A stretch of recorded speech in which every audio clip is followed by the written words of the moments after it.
don't have a microphone. Okay, cool. So, hi, I'm Rachel, and we're Arvadans for Progressive Action, and we're hosting this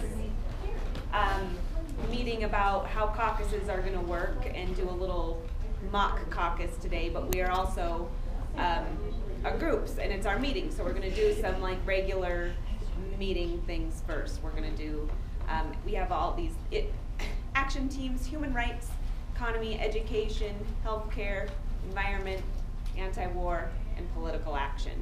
So if you want to get involved with one of those groups, make sure you have a check mark at the sign-in sheet next to the action group you want to work with. They're all, and then we're going to hear from each of them as to what they've been working on and what you can do to help. So I'm going to just talk about this for a second because I know you're all curious. So 2 months ago, I was at work and I picked up a glass vase to set the table, and it broke and it cut my fingers, and I went to the ER and I got stitches, and everybody told me everything was cool, but everything wasn't cool. I cut my tendon and my nerve, so 2 weeks ago I got surgery, and I'm okay. It doesn't hurt. They just don't want me to use it. It's just a useless arm for a little while. So that's that story. So it's really nice of the Methodist Church to let us use this space every month. And so we're going to pass around a donation basket to help us meet those fees. And these meetings go really well because we have a lot of really great volunteers that help us put it together. Tim and Caroline and Pat, who've been signing people in. Joyce, who's taking notes. Terrence, who's taking video of this, so if you want to watch it again later, you can, or tell your friends who maybe missed the meeting. And Julie, who's always organizes our after party. So speaking of the after party, when we're done with this, we're all going to go over to Discovery Tap House to just hang out and get to know each other better. They're always a lot of fun, so I hope you come. And it's at Discovery Tap House, which is catty corner from Target on Kipling and 54th-ish. So we'll see you there afterwards. And we always meet on the first Saturday of every month. So our next meeting will be trying to get us to engage a little bit more and have some conversations amongst each other about some of the candidates that will be on our ballot in 2018. So that will be Saturday, April 7th, most likely at this church here in this room. And that, I think, is pretty much a rundown of everything that's been going on. Oh, I'll be sending out an email soon to let you know about our upcoming next round of endorsement surveys. The survey won't be for a little bit, but I'll send out an email to kind of give you a heads up so you can have time to prepare for it and start looking at the candidates and reading the answers to their questionnaires. Right now we have one answer to our questionnaires from Christopher Otwell, who's running for CU Regent, and you don't have to wait for me to send you the email. On the website right now there's a chart of all of the races and all of the candidates with links to their website, so you can start kind of seeing what everybody is about. Which regency? At large? At large. Yeah. So yeah, that's about it. So I'll open it to the floor now for all of you guys. We'll do what gives you hope to kind of keep us positive and remind ourselves that there is a reason that we're doing this, and that's that we have a hopeful vision for the future. So, and then, so what gives you hope / announcements. If you have any announcements you would like to make, now would be the time. Any? Joyce? What gives me hope is, well, it's a little bit of hope and a little bit of sadness, but I've been involved with my local school, Swanson Elementary, forever, and they are starting a robotics unit for their kids. And the sad part is they, of course, have to raise money. So if you really like chocolate, I have dollar chocolate bars here ready to buy to that end. So, but it's a really cool program. Thank you. Alita. Yeah, what gives me hope are the kids that show what public education can do when you educate your children. And shown that the emperor has no clothes. The NRA is just is a fake dragon. Yes, yes.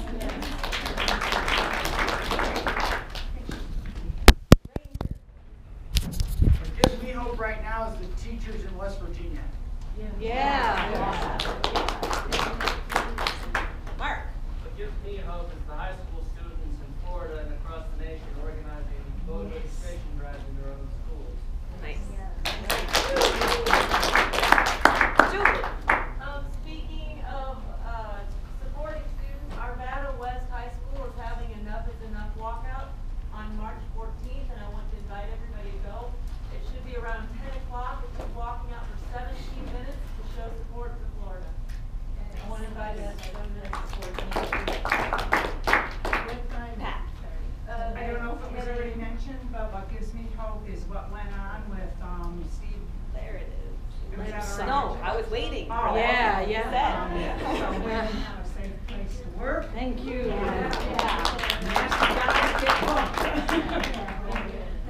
Nancy.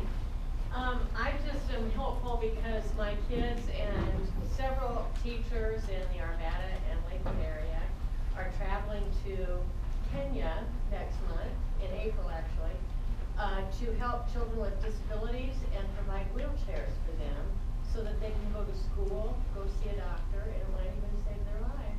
And so we're having a silent auction, and I'm asking for donations. If anybody has something they want to get rid of, see me afterwards. I'll give you my phone number, and it will help finance these wheelchairs that we're taking.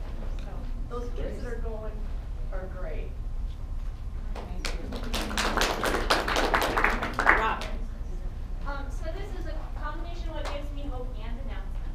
So this morning, Margie and I went out to do the people-to-people canvassing for the Democratic Party. And what it is they get you all organized and they give you a list. And you go knocking on friendly people's doors. They're not sending you to folks who oppose our viewpoint. It's Democrats and unaffiliated. And you knock on the door, you introduce yourself, and you say, what is the one issue that you would like your candidates and your elected officials to know about?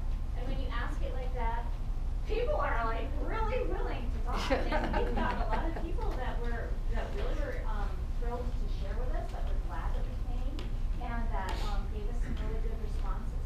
So then we log these, we give them back to the Democratic Party, they organize them and give them to the candidates so our candidates know what their constituents are concerned about. And so that's a really important part of it, but also, I know that it puts a seed in people's minds that, oh, yeah, I knew there was an election and I knew I was thinking about it, but now that I've actually had that conversation with somebody on my doorstep, I feel a little more engaged. So it was great, and I had a good time. And so my invitation to all you guys is, I'm going to try to organize this effort. Come talk to me if you want to do this, and I'll get you set up with a partner and we'll put your list. So thank you.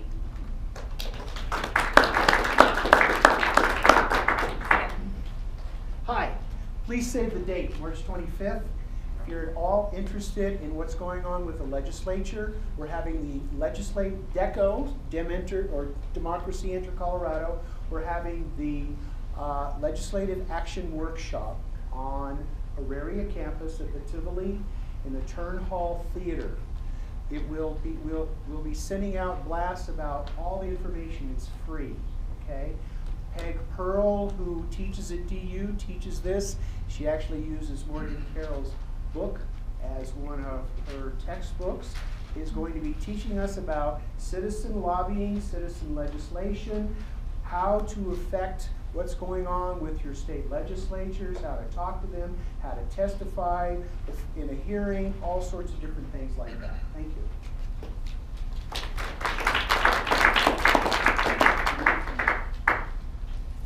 Mary.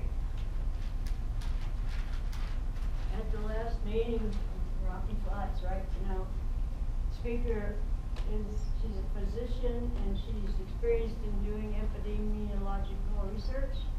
And we are going to get together with people who know how to do good epidemiological research about all the people who were affected and are still affected by plutonium and other contaminants.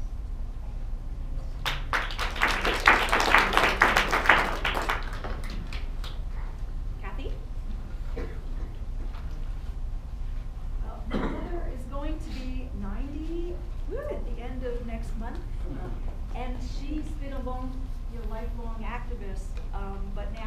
doing, and now what she's doing is making signs. So I just want to formally thank her, you know, for making that beautiful sign for us that we can, you know, we have arrived. Yeah.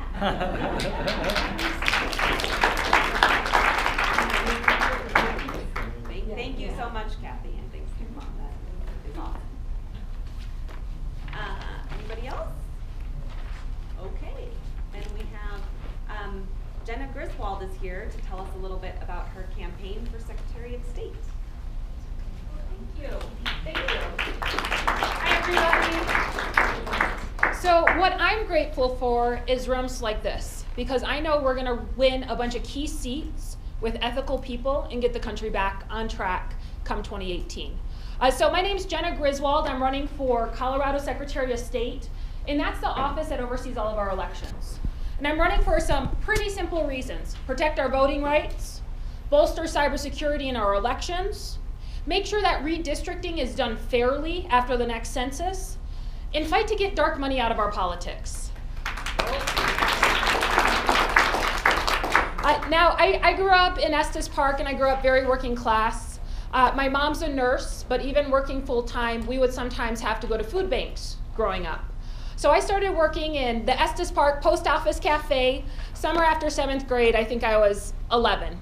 And I'm really glad I did, because I saw how a lot of Colorado families struggle. And that's what inspired me to be the first person in my family to get a 4-year degree and then go off to law school, because I really wanted to try to help Colorado families. You know, a couple years into my legal practice, I had an amazing job, or an amazing opportunity, to join President Obama's campaign as a voter protection attorney here in Colorado. So I came back home, and I was fighting for our voting rights in 2012. I went on, we won that campaign, made sure that we had voting rights protected. We had a Secretary of State at the time by the name of Scott Gessler. Do y'all remember him? Yeah. He was working to disenfranchise people. Very actively working to disenfranchise people. So we were fighting for people's rights then. You know, I went on, I ran the federal portfolio for the state. I helped bring more than $1 billion of flood relief back, and then I moved home. I was in DC for a couple years. You know, just like in 2012, we have to fight to protect our voting rights again. Trump formed a voter protection, or not a voter protection, a voter non-protection commission, started to collect people's voter data on every citizen in the country. Nearly every Secretary of State in the nation came out and said, this is a bad idea. This is part of a coordinated attack on our voting rights, except 3 thought it was a good idea, one of which is our current Secretary of State. When he sent our voter data to DC, it led to nearly 9,000 Coloradans pulling themselves off the voter rolls. On top of that, we were targeted by cyber attack last election, and we saw a lot of dark money come into our campaigns. So I'm running because I believe that when we see attacks on voting rights in Colorado, the Colorado way is to bolster those rights. So I'd like to expand automatic voter registration, get more eligible people voting. We have to bolster our cybersecurity now. We cannot wait until our elections are compromised. And for the dark money issue, I want to pass transparency measures. That's why I support requiring presidential candidates to release their tax returns to get onto our ballot. That's why I also support closing the federal loophole that allows entities like Russia, the Koch brothers, to buy social media and not even report it, to influence our elections. And I want to pass common sense transparency measures here in Colorado so we can make sure that all political spending is transparent. We need to know how our elections are being influenced. I'm getting if there was a gong, I would have been gonged. But I would love to have your support. This is a winnable race. It's going extremely well. And if you caucus, please go all the way to state assembly, and I'd love a vote of support. So thank you. My name is Jenna, J-E-N-A, Griswold, like National Lampoon's Clark Griswold. I have the smart genes, not the goofy ones. Maybe a little goofy. Would you be in support of paper ballots as a receipt for our ballots that we actually cast? It's a really good idea. I do support, we have to go back to the basics with our elections. All paper ballots, no electronic voting machines unless it's for a very specific reason, folks overseas, people with disabilities, but then of course another paper receipt. We have to put a number on every single ballot so we know where that ballot is at all times. Then it's stored in a secure server afterwards, and then we have to do risk limiting audits to make sure that all the tabulation machines, those are the machines that count the ballots, are working properly. Or do I have more time for questions, or no? Okay. Okay. But if you want to, I know you're going somewhere, but you can come back for our after party if you want to. Oh, I'm with the Hispanic Chamber of Commerce. Okay. I'd love to come back another time. Okay. Okay. So I'm gonna send sign up sheets around, and you guys can call me at any time. I'll put my number on it. Okay. Okay. So thank you. And then Evie Hudak is here to talk to us about C4 PET and a couple of other things. What gives me hope is, thank you. I'm Evie Hudak, your former senator.